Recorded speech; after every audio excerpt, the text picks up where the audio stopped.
Livro de 2 Samuel, capítulos 11 e 12. No começo do ano, época em que os reis costumavam ir à guerra, Davi enviou Joabe e as tropas israelitas para lutarem contra os amonitas. Eles destruíram o exército inimigo e cercaram a cidade de Rabá, mas Davi ficou em Jerusalém. Certa tarde, Davi se levantou da cama depois do seu descanso e foi caminhar pelo terraço do palácio. Enquanto olhava do terraço, reparou numa mulher muito bonita que tomava banho. Davi mandou alguém para descobrir quem era a mulher. Disseram-lhe: é Betseba, filha de Eliã, a esposa de Urias, o hitita. Então Davi enviou mensageiros para que a trouxessem e teve relações com ela. Betseba havia acabado de completar o ritual de purificação depois da menstruação, e ela voltou para casa. Passado algum tempo, quando Betseba descobriu que estava grávida, enviou um mensageiro a Davi para lhe dizer: estou grávida. Então Davi mandou uma mensagem para Joabe: envie-me Urias o hitita, e Joabe o enviou a Davi.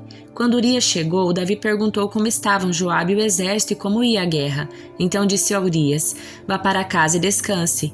Depois que Urias deixou o palácio, Davi lhe enviou um presente. Urias, porém, não foi para casa, passou a noite na entrada do palácio com os guardas do rei. Quando Davi soube que Urias não tinha ido para casa, mandou chamá-lo e perguntou: o que aconteceu? Depois de ter ficado tanto tempo fora, por que você não foi para casa ontem à noite? Urias respondeu: a arca e os exércitos de Israel e de Judá estão em tendas, e Joabe, meu comandante, e seus soldados estão acampados ao ar livre. Como eu poderia ir para casa para beber, comer e dormir com minha mulher? Juro diante do rei que jamais faria uma coisa dessas. Então Davi lhe disse: pois bem, fique aqui hoje e amanhã poderá retornar. Urias ficou em Jerusalém aquele dia e o dia seguinte. Davi o convidou para jantar e o embriagou. Outra vez, porém, ele dormiu numa esteira com os guardas do rei e não foi para casa. Na manhã seguinte, Davi escreveu uma carta para Joabe e mandou Urias entregá-la. A carta continha a seguinte instrução: coloque Urias na linha de frente onde o combate estiver mais intenso. Depois recue para que ele seja morto. Então Joabe colocou Urias numa posição próxima do muro da cidade, onde sabia que estavam os principais guerreiros do inimigo. Quando os soldados inimigos saíram da cidade para lutar, Urias, o hitita, foi morto junto com muitos outros soldados israelitas. Joabe enviou a Davi um relatório da batalha. Disse a seu mensageiro: conte ao rei tudo o que aconteceu na batalha. Pode ser que ele fique irado e pergunte: por que as tropas se aproximaram tanto da cidade? Não sabiam que atirariam contra eles dos muros? Acaso Abimeleque, filho de Gideão, não foi morto em Tebes por uma mulher que atirou uma pedra de moinho do alto da muralha? Por que chegaram tão perto dos muros? Então diga-lhe: seu soldado Urias, o hitita, também foi morto.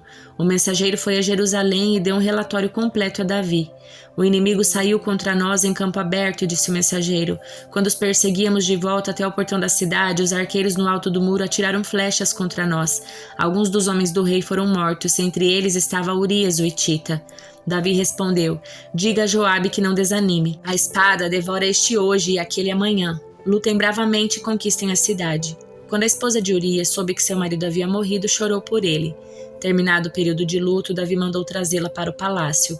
Ela se tornou uma de suas esposas e deu à luz um filho, mas o que Davi fez desagradou o Senhor. Então o Senhor enviou o profeta Natã a Davi. Ele foi até o rei e lhe disse: havia 2 homens em certa cidade. Um era rico e o outro pobre. O rico era dono de muitas ovelhas e muito gado. O pobre não tinha nada, exceto uma cordeirinha que havia comprado. Ele criou a cordeirinha e ela cresceu com os filhos dele. Comia do seu prato, bebia do seu copo e até dormia em seus braços. Ela era como sua filha. Certo dia um visitante chegou à casa do rico. Em vez de matar um dos animais do seu próprio rebanho, o rico tomou a cordeirinha do pobre e matou e preparou para seu visitante. Davi ficou furioso com esse homem rico e jurou: tão certo como vive o Senhor, o homem que faz uma coisa dessas merece morrer.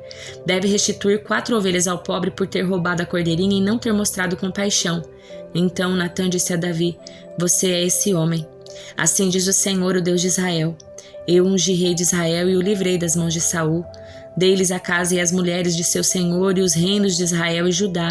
E se isso não bastasse, teria lhe dado muito mais. Por que então você desprezou a palavra do Senhor e fez algo tão horrível? Você assassinou Urias, o hitita, com a espada dos amonitas e roubou a esposa dele. De agora em diante, a espada não se afastará da sua família, pois você me desprezou ao tomar para si a mulher de Urias. Assim diz o Senhor: de sua própria família farei surgir seu castigo. Tomarei suas mulheres diante dos seus olhos e a darei a outro homem. Ele se deitará com elas à vista de todos. O que você fez em segredo eu farei acontecer abertamente diante de todo Israel. Então Davi confessou a Natã: pequei contra o Senhor. Natã respondeu: sim, mas o Senhor o perdoou e você não morrerá por causa do seu pecado. Contudo, uma vez que você demonstrou o mais absoluto desprezo pela palavra do Senhor ao agir desse modo, seu filho morrerá. Depois que Natã voltou para casa, o Senhor fez adoecer gravemente o filho de Davi com a mulher de Urias. Davi suplicou ao Senhor que poupasse a criança, jejuou e passou a noite prostrado no chão. Os oficiais do palácio insistiram para que ele se levantasse e comesse com eles, mas Davi se recusou. No 7º dia, a criança morreu. Os servos de Davi ficaram com medo de contar para ele. Não ouviu nossos conselhos quando a criança estava doente, disseram. Se lhe contarmos que a criança morreu, poderá cometer uma insanidade. Davi percebeu que estavam cochichando e compreendeu o que havia acontecido. A criança morreu? Perguntou. Sim, responderam eles, está morta. Então Davi levantou-se do chão, lavou-se, perfumou-se e trocou de roupa. Foi ao santuário e adorou ao Senhor. Depois voltou ao palácio, pediu que lhe trouxessem alimento e comeu. Seus servos ficaram perplexos. Não o entendemos, disseram. Enquanto a criança estava viva, o Senhor chorou e jejuou. Agora que a criança morreu, o Senhor parou de lamentar e voltou a comer. Davi respondeu: enquanto a criança estava viva, jejuei e chorei, pois pensava: quem sabe o Senhor terá compaixão de mim e a deixará viver. Mas por que jejuar agora que ela morreu? Poderia eu fazê-la voltar? Um dia irei até ela, mas ela não voltará a mim.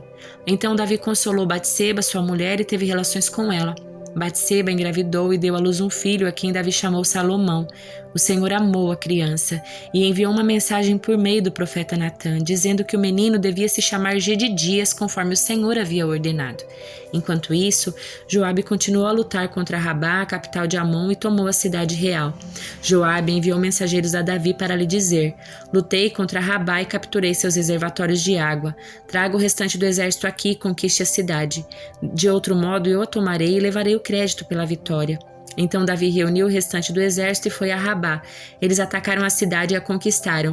Davi removeu a coroa da cabeça do rei e ela foi colocada sobre sua cabeça. A coroa era feita de ouro, enfeitada com pedras preciosas e pesava cerca de 35 quilos. Davi tomou grande quantidade de despojos da cidade. Também tornou os habitantes de Rabá seus escravos e os obrigou a trabalhar com serras, picaretas e machados de ferro e também nos fornos de tijolos. Foi assim que Davi tratou o povo de todas as cidades amonitas. Então ele e todo o exército voltaram para Jerusalém. Salmo de número 71. Em ti, Senhor, me refugio. Não permitas que eu seja envergonhado. Salva-me e resgata-me, pois tu és justo. Inclina teu ouvido para escutar-me e livra-me. Sê minha rocha de refúgio, onde sempre posso me esconder. Dá ordem para que eu seja liberto, pois és a minha rocha e minha fortaleza. Livra-me, meu Deus, do poder dos perversos, das garras dos opressores cruéis. Só tu, Senhor, és minha esperança. Confio em ti, Senhor, desde a infância. Sim, de ti dependo desde o meu nascimento. Cuidas de mim desde o ventre da minha mãe. Sempre te louvarei. Minha vida é exemplo para muitos, pois tens sido minha força e meu refúgio. Por isso não deixo de te louvar. O dia todo declaro tua glória. Não me rejeites agora, em minha velhice. Não me abandones quando me faltam as forças, pois meus inimigos falam contra mim, juntos planejam me matar. Dizem: Deus o abandonou, vamos persegui-lo e prendê-lo, pois agora ninguém o livrará. Ó Deus, não permaneças distante. Bem depressa me socorrer, meu Deus. Traz vergonha e destruição sobre meus acusadores, cobre de vergonha e humilhação os que desejam me prejudicar. Eu, porém, continuarei a esperar em ti e te louvarei cada vez mais. Falarei a todos da tua justiça. O dia todo anunciarei a tua salvação, embora eu não seja habilidoso com as palavras. Louvarei teus feitos poderosos, Senhor soberano. Contarei a todos que somente tu és justo. Ó Deus, desde a infância me tens ensinado e até hoje anuncio tuas maravilhas. Não me abandones, ó Deus, agora que estou velho, de cabelos brancos. Deixe-me proclamar tua força a esta nova geração, teu poder a todos que vierem depois de mim. Tua justiça, ó Deus, chega até os mais altos céus. Tens feito grandes coisas. Quem se compara a ti, ó Deus?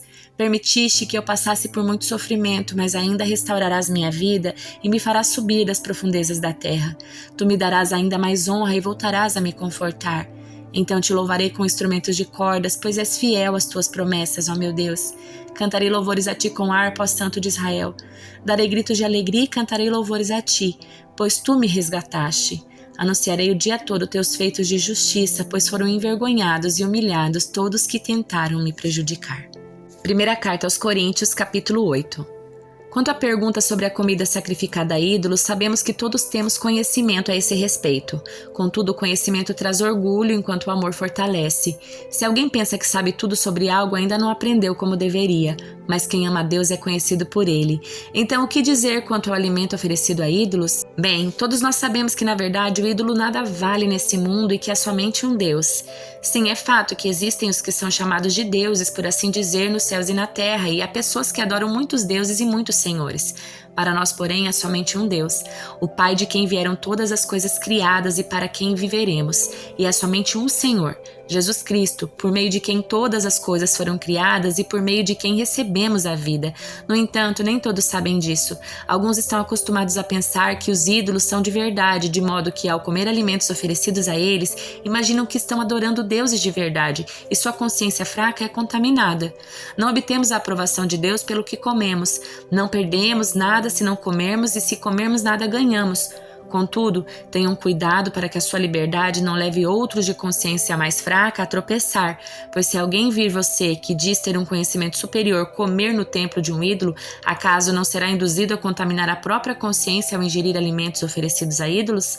Assim, por causa do seu conhecimento superior, um irmão fraco pelo qual Cristo morreu acaba se perdendo. E quando vocês pecam uns contra os outros, incentivando-os a fazer algo que eles consideram errado, pecam contra Cristo. Portanto, se aquilo que eu como faz um irmão pecar, nunca mais comerei carne, pois não quero fazer meu irmão tropeçar.